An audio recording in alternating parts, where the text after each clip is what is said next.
Folks, you're with Tassus today at your Pushback channel, and thank you for joining this audio live stream.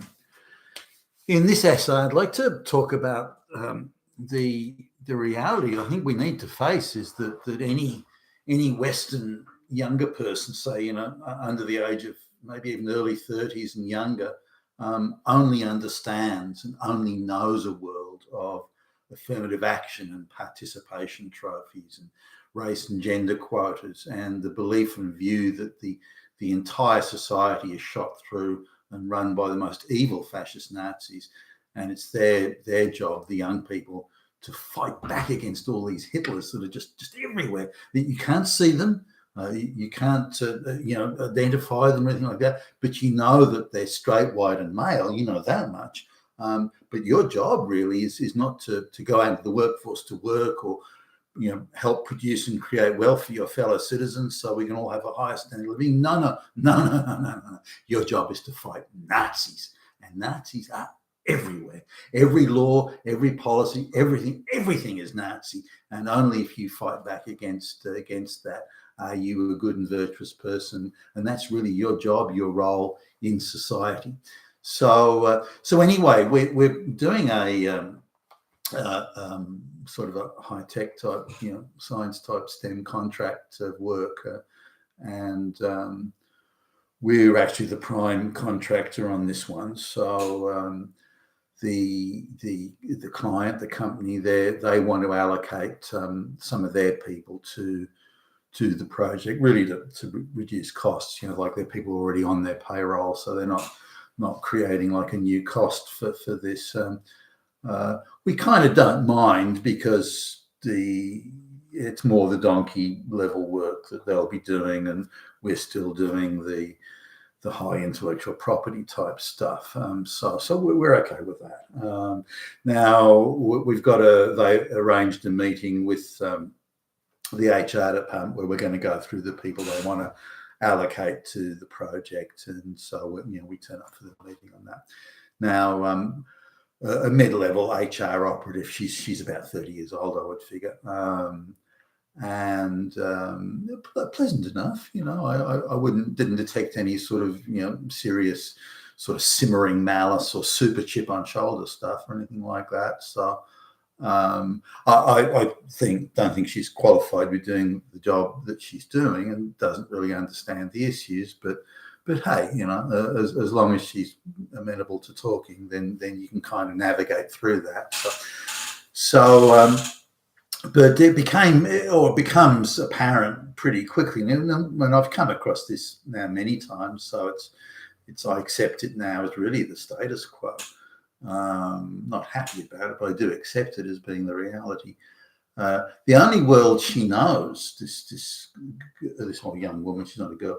This young woman is affirmative action. I mean, she just doesn't understand anything else. She's a classic case of a girl who would have dropped out of junior high school in merit-based days, but she's gone through junior high school, senior high school, been waved into some bullshit sociology type degree in a third-tier college, and landed herself a job in the HR department, and she wants to go into the diversity and inclusion department because she thinks it's far more exciting. That's where you can really fight Nazis. So, no, I wouldn't call her a radical fanatic.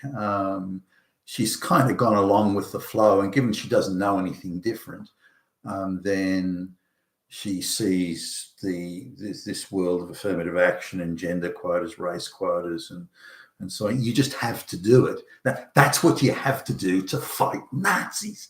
You have to do that because Nazis are everywhere. And the only way to fight back is to do this. And she's one of these people that and I have an increasing number of these people, and I wouldn't be surprised if they're actually in the majority, that believes that a great victory and achievement during her day of work is to not so much make sure a minority gets a job or a promotion or a pay rise or something like that. It's not so much that, but the big achievement, the crowning achievement of the day's work is to make sure that a straight white male does not get the job or the promotion or the pay rise. That's the big achievement. And if you've got to cut down half a dozen black lesbians to kill the straight white guy, then that's a price worth paying. So it's an interesting sort of acceptance of collateral damage on really what they're supposed to be doing. They're supposed to be furthering the interests of black lesbians, not killing off black lesbians to try and trampling across the black lesbians to try and kill off the white guy, the straight white guy. But that seems to be the attitude now. We were treated like not with hostility, but we were treated to be a little suspect, and we mouthed the proper platitudes of we love climate change, mass migration, and by the way, we're totally on board with LGBTQ, and we hate Hitler. And, we sort of threw a few of those platitude things around, which seemed to calm her down pretty quickly. And then she kind of treated us as if we were the converted, one of the brethren, and all this sort of thing, and started talking to us about the sort of people that they wanted to allocate. Now we wanted people allocated on the basis of their capability, but she really disabused us of that notion, because that's a bit of a fascist notion. Capability, merit, passing a test. I mean, like, hey, are you actually Hitler? Yeah. And so she disabuses of that. No, you have to have, a gender balance. You have to have racial balance. You've got to have some LGBTQ folks in the group, and you've got to have, black lesbian and so on. So, somebody who's trans and I actually they didn't have anyone as trans, or not that they were putting forward anyway. I couldn't resist the temptation of given the emphasis on equity here. I didn't want to do it, but I just kind of let it slip out. So would it be possible to have a trans person on the team just for the proper equity of the thing? And she actually treated it as a serious request, and well, we'd like to, but we just don't have a trans person. And it's all I could do to hold back a chuckle there, but I kept a straight face, looking very solemn and so on. So, but this is the thing now. We need to accept, I think, that once the baby boomer generation has died off, and that dying off's already begun, and it'll be complete sometime in the next 10 years, that'll put people who only know nothing other than affirmative action and gender race quotas and transgender quotas. That's all they know. They don't know anything climate change marches and that sort of stuff. They only know that sort of universe. And they've also been trained on, as like Pavlov's dog, on reflex to say that straight white men merit, these sort of things, the rule of law, due legal process, all of that is Hitler on steroids. Nazis are everywhere, and so these people are going to be in the majority, 2-to-1 majority over everyone else within the next 10 to 15 years.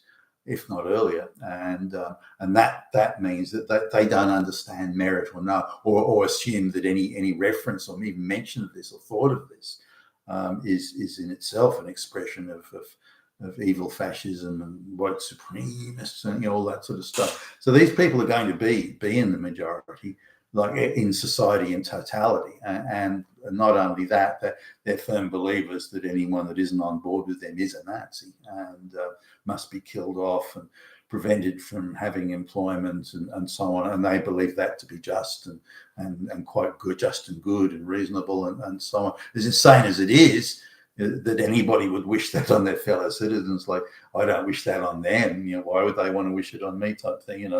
But that sort of world is disappearing fast.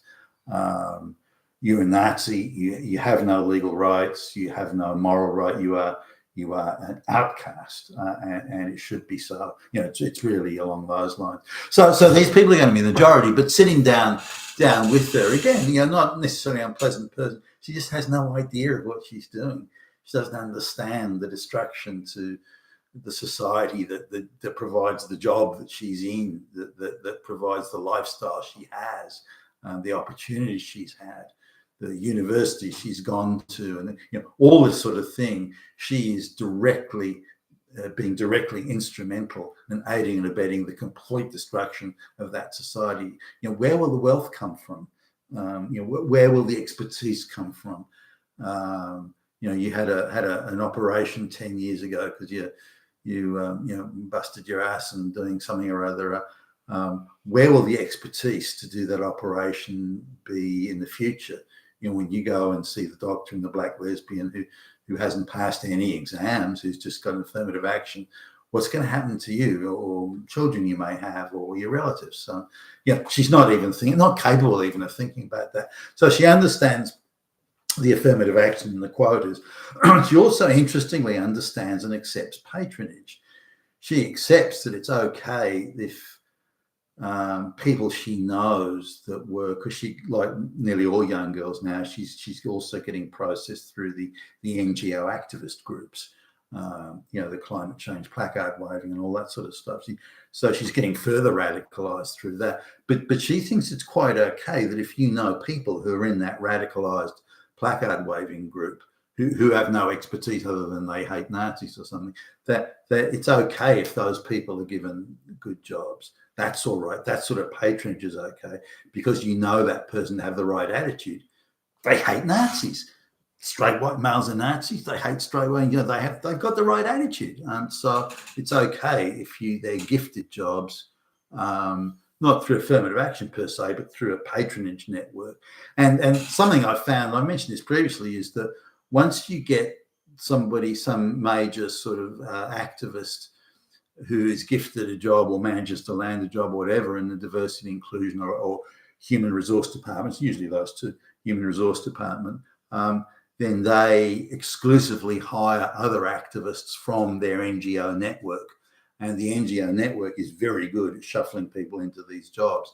So they're ensuring that most HR departments, if not all HR departments, and certainly diversity and inclusion departments and all these sorts of things, and all these sub-departments that are crop up, like the social equity and inclusion department of the Department of Education, this sort of thing, and or other organisations that are there to push LGBTQ issues in kids' primary schools, all that sort of stuff. That activist groups, those people are getting hired into these HR departments. She accepts that as being quite okay. Nothing wrong with that at all. That's fine. Well, don't you think people should be interviewed and the most qualified? No. Well, why? We're in a war against Nazis. So the only issue is that do you hate Nazis? That's it. There's no other requirement beyond that. Now, again, not every single person thinks that way, but the number of people that do is enormous now, and the globalists have ensured that our society, through its education system, NGO system, college, and so on, is creating these sort of people in vast numbers, and they're fucking everywhere. You've been with Tacitus today at your Pushback channel. Thank you for listening.